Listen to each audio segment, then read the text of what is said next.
Good morning everyone, and today we're looking at another watch review. So today's one, we're looking at a bit of a treat. So it's the Rotary Chronograph 1977 racing watch, the GS004S watch. It's in a 42mm. I believe as a sort of a watch collector, you should always have like a Rotary at some point in your life, as well as a Sekonda. So you've got to be able to sort of appreciate a range of quality at a different price. So this one, obviously looking at Rotary today. So just the outside packaging, we've got a highly reflective Rotary logo on the front. The actual box itself sits as like it's really dark green, rather than like a khaki green like this sort of watch. Speaking of this watch, I have done a review of this. Literally is a budget Luminox watch. If you don't know what Luminox watch is, just Google Luminox watches and then find out about it from there. But this is literally a budget Luminox watch for about 20 quid. One of the best watches I've had that's the strongest for the price point. So, looking at your Rotary watch for today, a simple lift-off lid system with original British design, text on the side there. Overall, it's a very nice pattern look box to it. You might be able to see the squared patterns on the actual box itself. Looking inside the box, we've got a simple lift-off lid system, and this is obviously now presented to us, the Rotary watch. I've come into the lounge today so that I can get the lighting perfect for this sort of gold colour. Very hard for it to get the light shining on this sort of watch.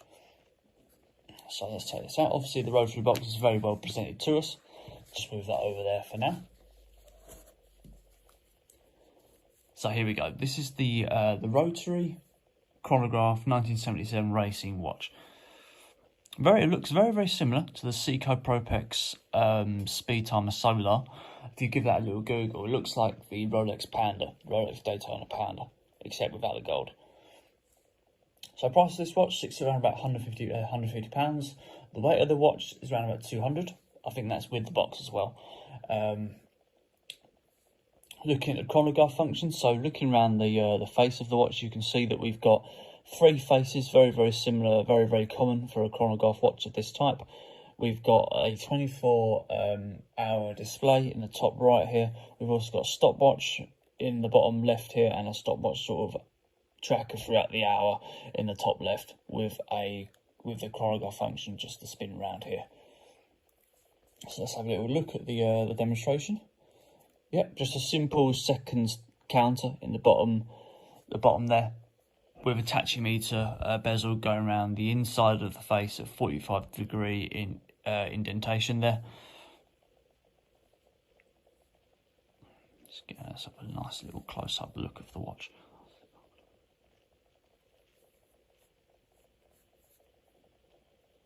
With a nice winding back function as well, rather than a snap back watch function that you might expect on a cheaper chronograph watch. So, glass type, sapphire glass, flat sapphire glass, with a bezel type of stainless steel with gold plating on top. Looking at the hands themselves, they're full luminous long hands, so they really cover the hour marks really well. There's non-luminous increments, unfortunately, but it's just fully luminous hands. As you can see from here, waterproof to I believe 100 meters, or it might be 50 meters. I have to check on the back in a minute. Obviously, the bezel does not rotate. The bezel is a plain,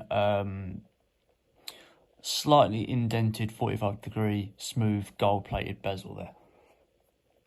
Looking around the casing, we've got a full mirror stainless steel effect on going around the casing. Case thickness sits at round about a centimeter, so it's not a thick watch. Looking at the chronograph, the chronograph buttons here, we've actually got gold with that silver finish. So the gold buttons and gold crown. The crown actually has that Rotary wingspan logo on it. So if I can get that to show up nice and clearly. There you go. You might be see it there now. Look around the back. We've got a nice back plate to it, a nice sort of a two-tone finish. One of the best sort of back plates I've seen in a while. Probably because it's so new and so clear, with this little two-tone silver finish, well not silver but two-tone silver look finish to it, with that Rotary matte stainless steel finish in there and the mirror finish around the side. A nice little effect there, and obviously a Rotary made in since 1895 look on it. What was it? It's 50 meters. Looking at the bracelet connections, you've got double-ended popper pins here as well. Overall, the watch is a very nice look to it, with a simple leather strap as well, a leather polished brown strap, all ruby. Overall, a very nice watch.